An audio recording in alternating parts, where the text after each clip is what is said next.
dahil ilang araw na lang ay ipagdiriwang na ang Kapaskuhan at Bagong Taon, ay muli nga na nagkaroon ng pa-year-end party si Kim na taonan ang ginagawa nito para sa kanyang team. Bukod sa glam team ni Kim ay kasama din sa party ang ilan sa mga staff ng Showtime. Naghanda din ito ng mga regalo at cash na ipamimigay sa kanyang event.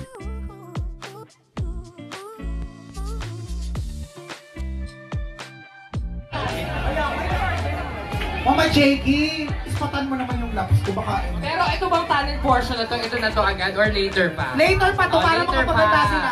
Para Okay? lang malaman natin yung... Tingnan natin ha. For 15,000 pesos. At malalaman natin. Okay, pakibuksan na kung pang ilan kayo. Ubusin. Excited. Sai, halika na dito. Tequila.